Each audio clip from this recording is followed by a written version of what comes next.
Oh ya, yuk lanjut.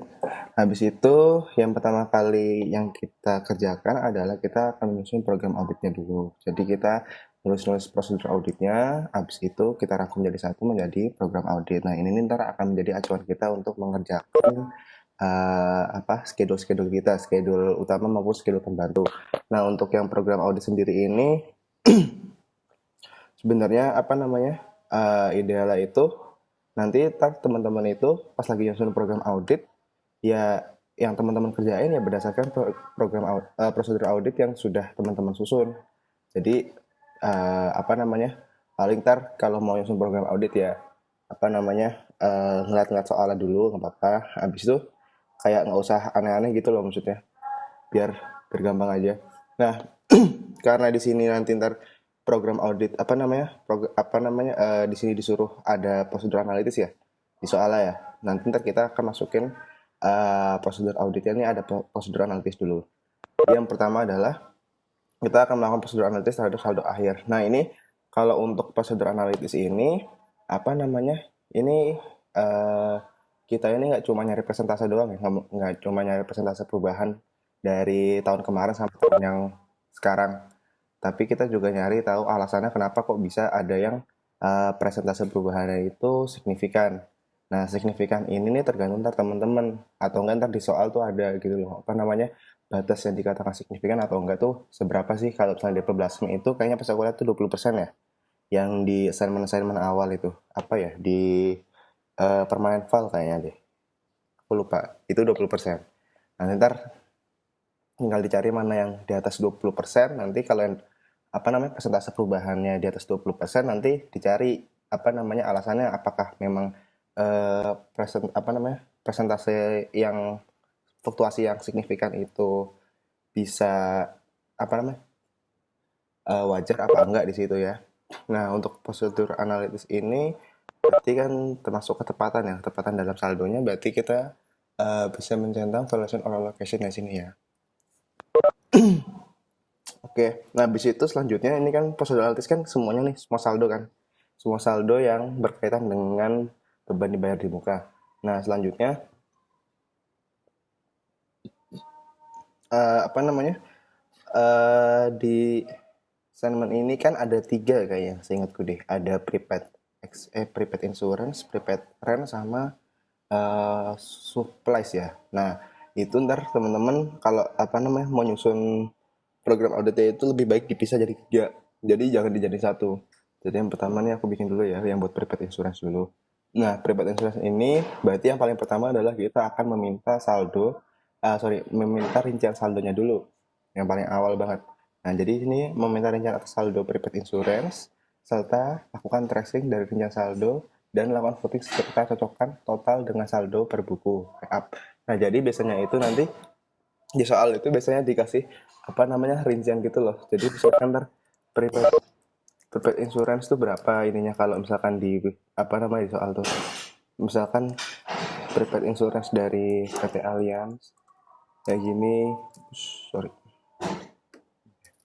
PT Allianz, habis itu dari PTB, PTC, nanti ntar saldo yang di catatan itu tuh berapa gitu loh. Jadi misalkan ini 1000, habis itu nih 200, habis itu 300, misalkan gini ya. Ini untuk saldo akhirnya gitu ya.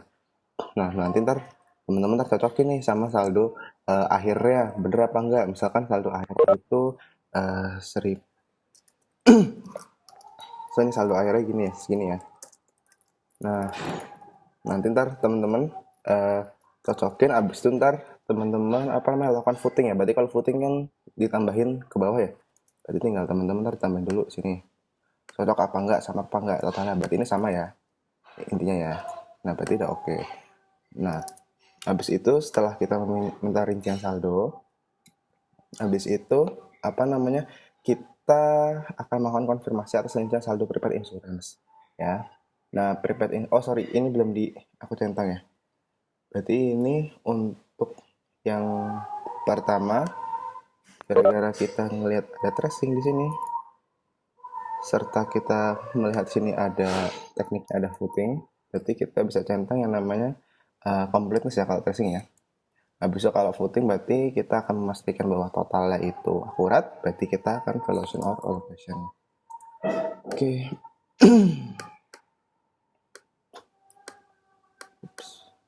Nah, ya. Habis itu kita akan melakukan konfirmasi atas rincian saldo prepaid insurance. Nah, untuk konfirmasi, biasanya ini kan apa namanya? Kalau yang saldo-saldo biasanya ini kita kalau di apa namanya? Di beban bayar muka itu biasanya kita akan melakukan konfirmasi biasanya. Nah, di abad belasan pun juga melakukan konfirmasi, terutama untuk yang prepaid insurance. Nah, kalau konfirmasi ini berarti kita akan melihat keterjadiannya atau apa namanya occurrence or existence-nya ya berarti ya. Nah, kenapa sih? Kan kita, nah dari sini tadi kan udah ada saldo-saldonya nih. Nah, saldo ini nih emang bener apa enggak sih? Jadi kita tuh nyari landasan dokumennya atau landasan dokumennya memang memang bener-bener terjadi apa enggak. Gitu kira-kira untuk yang konfirmasi. Nah, habis itu setelah kita melakukan konfirmasi, berarti kita akan melakukan inspeksi, ya kan? Kita akan melakukan inspeksi terhadap hasil dokumen terkait dengan termin, tanggal pembayaran premi, nominal, serta pastikan prepaid insurance benar-benar milik perusahaan. Nanti kan apa namanya? Biasanya kan ntar di yang di pembelasan itu kan dikasih apa namanya lembar dokumen konfirmasinya, karena dokumen konfirmasi itu nanti teman-teman diinspeksi dulu tuh, dibaca dulu uh, terkait dengan terminnya, habis itu tanggal pembayaran preminya sama nominalnya. Habis itu serta juga pastikan prepaid insurance milik perusahaan.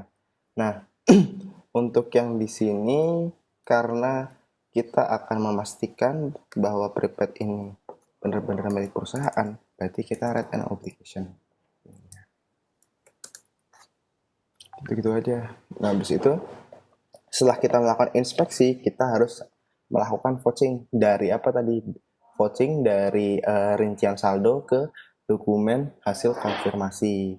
Ya, begini ya. Berarti kalau kita melakukan vouching, berarti artinya kita akan mencari landasan dokumen ya kan? Apa memang benar-benar ada apa enggak ininya, ya kan? Benar-benar ada apa enggak saldonya? Apa saldonya fiktif? Apa gimana gitu ya?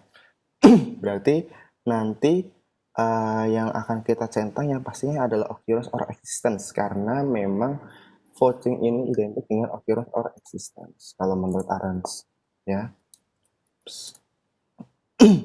Berarti kalau vouching ini, kalau yang kemarin aku baca itu dia itu sekalian memastikan ininya apa namanya keakuratan nominalnya. Berarti kalau keakuratan nominalnya berarti kita bisa mencentang valuation or allocation juga ya.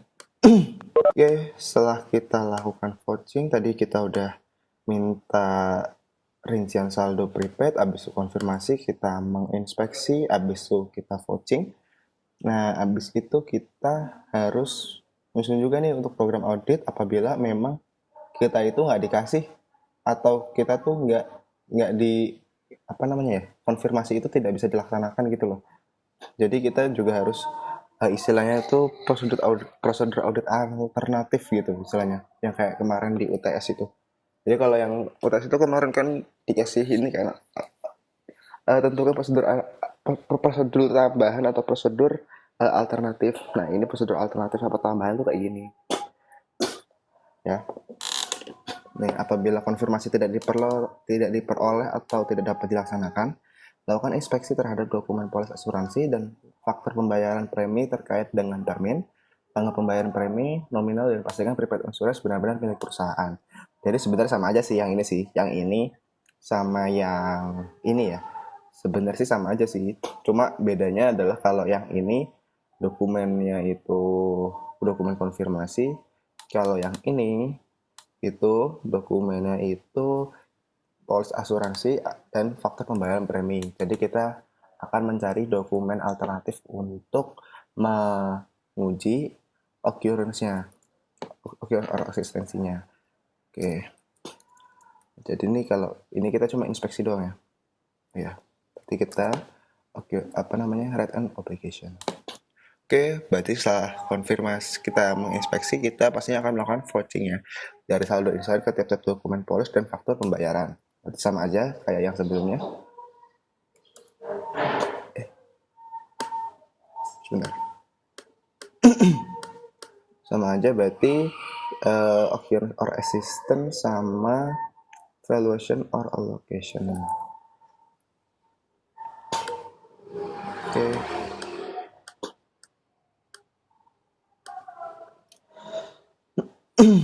Nah, yang paling terakhir adalah kita akan melakukan rekalkulasi atas saldo prepaid insurance dan insurance expense berdasarkan informasi yang diperoleh dari inspeksi di dokumen-dokumen yang sudah kita peroleh di sini. Jadi sebenarnya sih yang paling ntar teman-teman pas buat prosedur auditnya itu yang penting teman-teman tuh ada kata-kata apa ya istilahnya, meminta dokumen meminta rincian, habis itu ntar lakukan konfirmasi, inspeksi, habis itu voting sama rekalkulasi. Udah yang penting itu aja. Maksudnya ntar kata-katanya ya terserah teman-teman mau gimana. Yang penting itu ada 5 tadi. Habis itu ini udah kelar kan? Ini udah kelar untuk yang prepaid insurance. Sekarang selanjutnya adalah untuk yang prepaid rent. Nah, untuk yang prepaid rent sama aja, sama kayak tadi. Pokoknya sama sumpah ini ya. Untuk yang prepaid rent sama prepaid insurance. Tapi lebih baiknya dipisah aja. Jangan digabung ya. Walaupun tahapannya atau prosedur audit itu sama aja. Habis sini kita lihat meminta rincian atau saldo prepaid rent serta lakukan tracing dari rincian saldo prepaid rent dan lakukan footing serta cocokkan dengan saldo akhirnya. Atau di tie up kalau di ASRC itu detail tie in ya apa di ini di audit objektif ya seingatku. Nah, lanjut ya. Berarti kalau rincian saldo, kalau kita melakukan tracing berarti kita completeness. Di situ kita melakukan footing, berarti kita akan mencentang valuation or allocation-nya. Oke, di situ kita udah minta rincian. Selanjutnya kita ngapain? Kita menginspeksi dokumen kontrak terkait dengan termin, tanggal pembayaran kontrak, nominal, serta pastikan bahwa kontrak sewa merupakan milik perusahaan. Oh ya udah, berarti ini langsung aja right and obligation ya kan? Karena di sini kita memastikan bahwa kontrak ini memang benar-benar milik perusahaan kan, berarti right and obligation. Oke, setelah kita inspeksi, pastinya kita ngapain? Pastinya kita akan melakukan vouching ya kan? Vouching dari rincian saldo ke dokumen kontrak. Ya udah, berarti kalau vouching yang paling pasti kita akan mencentang occurrence or existence dan valuation or allocation, karena kalau di vouching itu kita sekalian memastikan ketepatan nominal yang tertera ya kan. Oke. Habis itu yang terakhir kita akan melakukan rekalkulasi atas saldo akhir prepaid rent dan rent expense berdasarkan informasi yang tertera di dokumen kontrak. Nah, ya udah, jadi kan teman-teman kan udah dapat dokumen kontraknya kan sebelumnya. Habis itu teman-teman udah menginspeksi terkait dengan dokumen kontraknya. Habis itu teman-teman lihat tuh ada nominalnya berapa, habis itu tanggalnya berapa, tanggalnya kapan, habis itu sama nominalnya berapa ya kan. Habis itu ya udah, nanti tinggal teman-teman lakuin rekalkulasi kayak biasanya aja. Kali ini kita akan mencentang valuation or allocation. Oh iya, yang ini belum centang ya, Pak. Oke.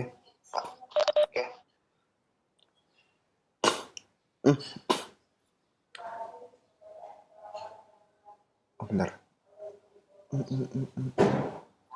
Oh ya, habis ini kita akan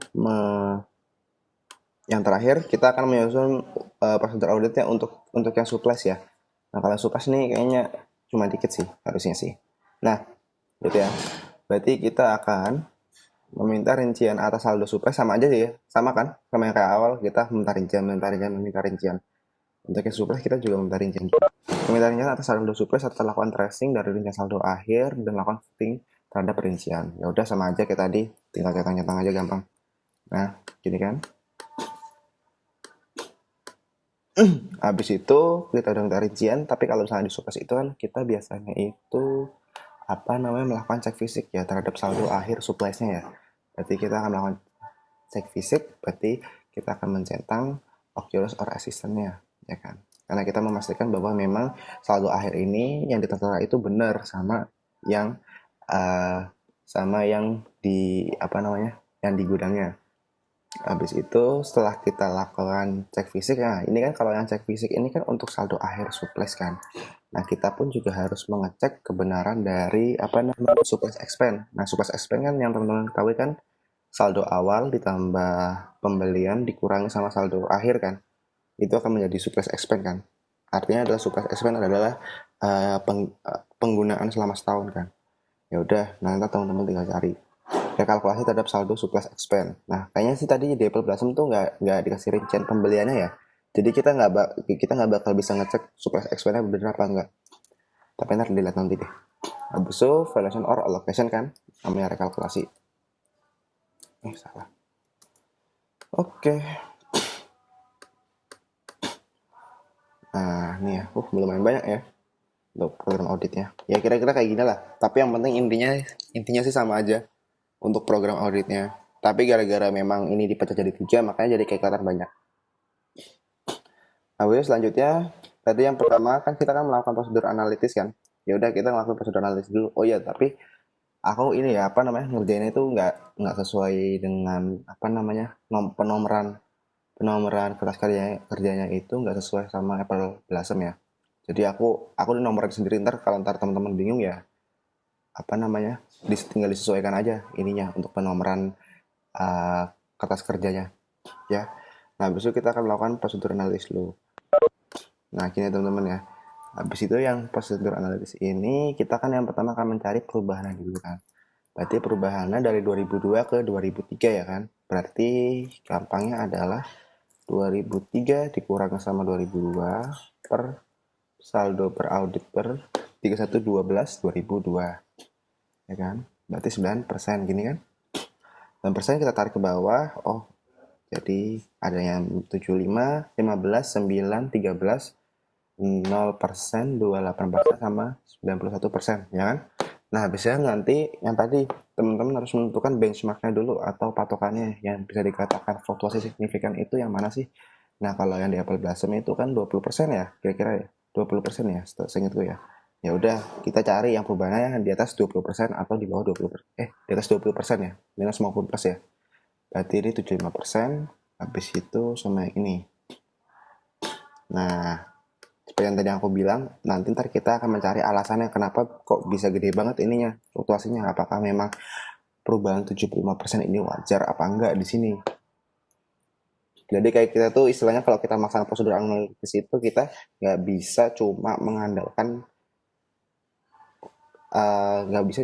prosedur analitis aja. Kalau misalkan kita ingin mengetes kewajaran dari suatu akun, jadi kita harus melaksanakan prosedur-prosedur audit lainnya selain dengan prosedur analitis.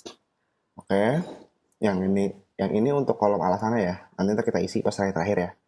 Nanti aja nih isinya nih. Yang penting kita udah tahu yang perubahannya yang signifikan itu ada prepaid trend, office surplus expense sama small tools expand. Oke. Habis itu kita lihat di sini. Jadi kalau bikinnya biasanya tuh kalau bikin schedule utamanya nih ya. Itu aku sukanya itu bikinnya semua semua akun yang terkait dengan beban dibayar muka itu aku cantumin semua ya. Misalkan tadi kan ada 3 kan, prepaid insurance, prepaid trend sama supplies kan. Ya udah berarti kalau misalkan prepaid insurance aku masukin prepaid insurance sama insurance expense ya. Ini insurance expense nih ya kan. Nah prepaid insurance sama insurance aku jadikan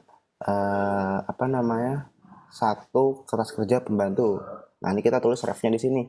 Berarti aku maunya prepaid insurance sama insurance itu aku kerjain di D1 ya. D1 gini ya. Oke. Terus tadi di program audit Di program auditnya tadi kan ada prepaid trend ya. Ya kan prepaid trend berarti prepaid trend sama rent expense di sini. Nah, untuk prepaid trend sama rent expense aku maunya ngerjain di D2 aja ya. Jadi step ini aku pisah, step saldo aku pisah, step ini step pembahasan. Nah, prepaid trend sama rent expense, abis yang terakhir supplies atau perlengkapan nih ada 4 ya. Ada office supplies inventory berarti pasangan sama supplies expense yang ini, habis small tool inventory sama small tool expense ya. Berarti ini D3. D3, D3, D3. Nanti teman-teman jangan lupa ditulis refnya biar nggak bingung nanti. Oke, lanjut kita ke D1. Berarti kalau D1 kita bahas prepaid insurance dulu ya. Oke, berarti kalau prepaid insurance, berarti tadi kita mau ngapain aja tadi? Prepaid insurance, kita konfirmasi, inspeksi terhadap terminnya. Oke, habis itu kita vouching. Habis itu kita melakukan rekalkulasi ya. Oke. Yaudah, tadi kita akan menginspeksi dulu nih ya. Apa namanya surat konfirmasinya nih teman-teman. Ini aku pindahin biar aku nggak bolak-balik buka PDF-nya pelan-pelan. Nih, oke. Jadi sini ada Southwestern Fire and Casualty ya. Berarti ini ada nomor polisnya sebesar nomor polisnya 4628 418001. Oke.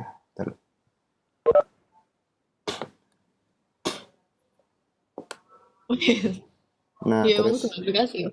abis itu di sini ternyata untuk yang Southwestern Fire and Casualty-nya ini untuk melindungi plan building, untuk melindungi gudang senilai 1.500.000 ya. 1.500.000 dengan tanggal pembayaran 1 Juli 2001 dengan termin 2 tahun. Preminya yang dibayarkan 17.562. Oke. Berarti sebentar. Deposit.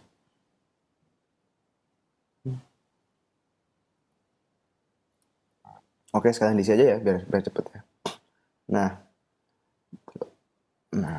berarti tadi yang nomor polis yang 4628418001 berarti dia itu terbitnya 1 Juli 2001 ya.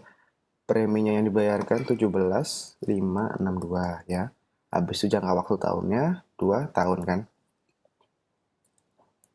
Habis itu teman-teman juga nyari saldo nih biar gampang. Nanti teman-teman nyari saldo per tanggal 1 Januari 2003. Biar ntar buat ngitung insurance expense itu gampang. Sama prepaid insurance 31/12/2003-nya. Nah, caranya gimana? Berarti ini kan terbitnya kan 1 Januari 2001 kan. 1 Januari 2001 sampai 31 Desember 2003 berarti udah berjalan berapa tahun ya? Berjalan 1,5 tahun kayaknya deh. Apa? Bentar. Berjalan 1,5 tahun ya berarti ya. Berarti artinya adalah 1,5 tahun itu expense-nya berarti sisanya setengah tahun ya. Berarti 1,5 tahun per 2 kita kali ini ya. Preminya ya. Nah, berarti saldo prepaid insurance sebesar 4391 ya. Benar ya.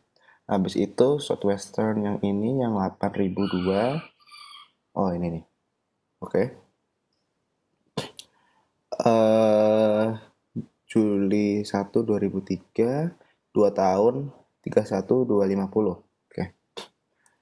Berarti ini 31.250. Habis itu jangka waktu tetap 2 tahun. Kita nggak nyari saldo ya, nggak nyari saldo awal ya, karena memang di sini terbitnya pas tanggal 1 Juli 2003. Jadi ini kita kosongin aja. Oke.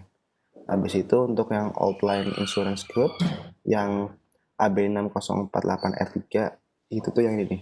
Yang truck liability oh ya 31 Maret ya, 31 Maret 2002. Oke, 31 Maret 2002. 1 tahun.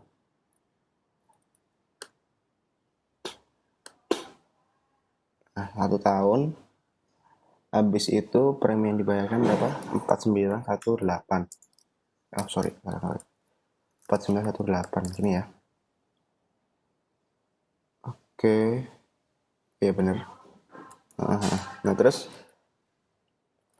di sini kita akan mencari saldo per tanggal 1 Januari 2003 kan, karena memang di sini terbitnya itu 31 Maret 2002. Ya udah berarti dari 31 Maret 2002 sampai Desember 31 2002 berarti sudah berjalan kira-kira berapa tuh? 9 apa 8 tuh? 9 ya. 4, 5, 6, 7, 8, 9, 10, 11, 12. Oh ya 9.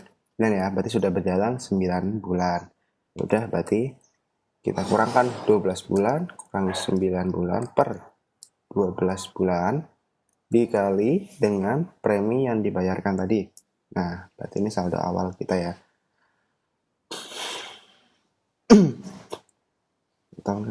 Nah, habis itu di sini preminya yang Maret. Oh, yang kedua ini yang R4 ini dibayarnya 4815 ya kan. Dengan jangka waktu 1 tahun. Nah, ini kita kosongin aja soalnya terbeda itu 31 Maret 2003. Jadi kita nggak perlu ngisi saldo awal Januari 2003 ya. Habis itu lanjut untuk yang state mutual. State mutual ini dia tuh nomor polisnya ini satu ya, tapi di sini sepaket ini ada public liability, collision sama comprehensive-nya. Oke. Jadi di sini comprehensive untuk public liability ini preminya ini 17 ke 703. Oke, habis itu untuk yang collisionnya 3067 ya kan. Habis itu yang ini untuk yang komprehensif 7587 ini kan. Nah, jangka waktunya kita inspeksi dulu sini. Kita lihat, oh ternyata 3 tahun ya, 3 tahun terminnya ya. Oke, bang. Oke, nah, habis itu kita mencari saldo akhir tahun 2003 atau saldo awal 2003. Maaf, saldo akhir 2002, sorry. Nah, kita lihat ya di sini ya. Berarti ini 10 ya, 1 Oktober 2001 sampai 31 Januari 2012 berarti itu udah 3 bulan 1 tahun. 1 tahun 3 bulan ya kira-kira ya. 1 tahun 3 bulan berarti 15 bulan ya kira-kira ya. Berarti kalau 3 tahun berarti kan 36 bulan kan. Jadi kita konversi menjadi bulan aja biar gampang. Berarti karena udah berjalan 15 bulan, kita kurangi 36 dengan 15, kita bagi dengan 36 bulan, dikali dengan premi yang dibayarkan. Ya kan? Oke, dapat segini dapatnya. Oke, udah kelar. Untuk yang American Fidelity, itu nomor polis KH 8034. Oke, habis itu pertanggal Juni 30 2002. Oke, udah bisa ternyata. Habis itu 3 tahun ya, terminnya biar ini. Mana ya? Ini deh. Terminnya 3 tahun ya. Terminnya 3 tahun. Habis itu premium yang dibayarkan 8810 ya kan. Nah, ini 30 Juni ya, 30 Juni 2002 sampai akhir tahun 2002 itu berapa bulan ya? Udah berapa bulan berjalan ya? Saya 7 bulan, 6 bulan, 6 bulan.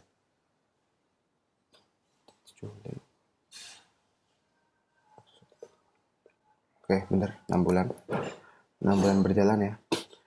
Berarti karena udah 6 bulan berjalan, kita kurangkan. Berarti ini kan terminnya kan 3 tahun nih, 3 tahun berarti 36 bulan ya. 36 bulan dikurangi sama 6 bulan per 36 habis itu dikali dengan preminya. Jadi kita akan mencari saldo awal untuk insurance, untuk prepaid insurance-nya. Udah akhirnya ketemu nih saldo-saldo awalan nih. Ya kan? Habis itu gampang kita tinggal mencari insurance expense-nya, ya kan?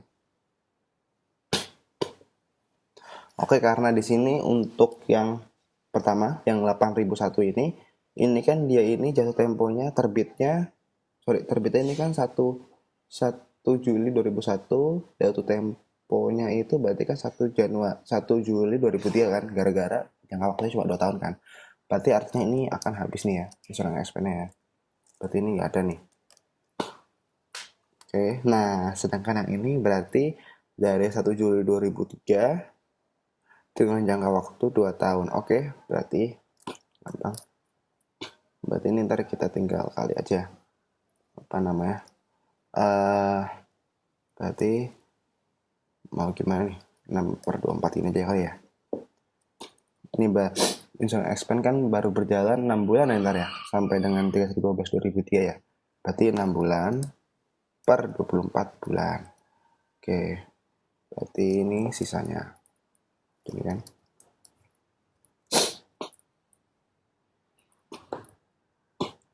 Habis itu ini untuk yang R3 berarti artinya adalah di sini kan 1 tahun aja nih berarti dengan terbit 31 Maret 2002. Oh, oh ada batasnya ya? Aku baru tahu ya. Aduh, bentar teman-teman.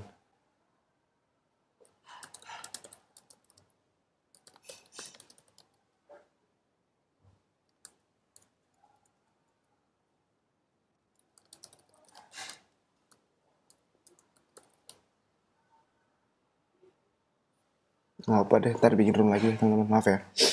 Aku nggak tahu kalau yang apa namanya, yang Kisco ini ada batasnya. Aku nggak tahu soalnya kemarin makanya juga santai-santai aja gitu loh. Malah yang Zoom malah yang nggak habis. Mana nih? Ntar deh, pikir lagi. Nggak apa. Oke, lanjut. Tadi kan udah ya, berarti di sini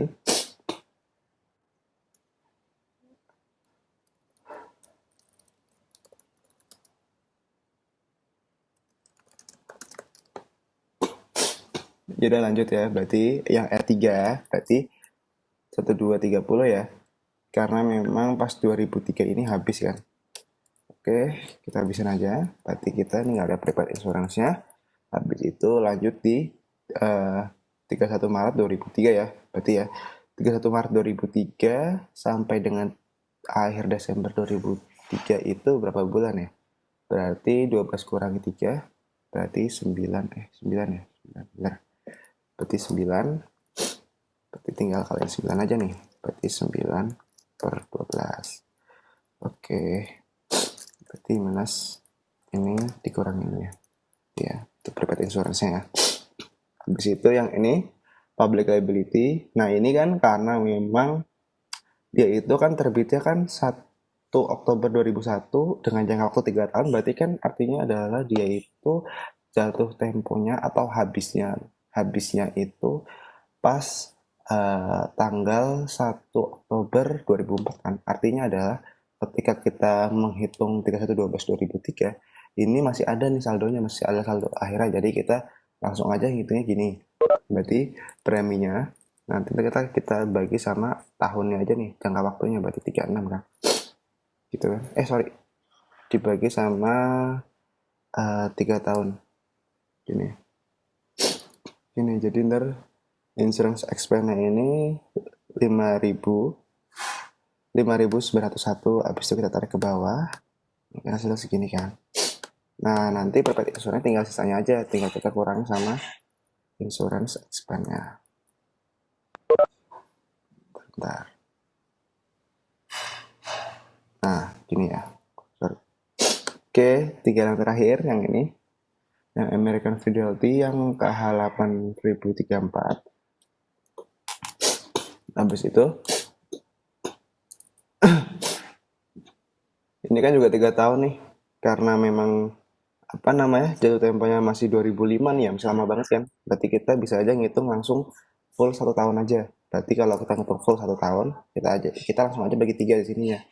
Nih, tinggal bagi 3. Berarti ini tinggal saldo awal dikurangkan sama insurance expense akan menjadi saldo prepaid insurance akhir tahun.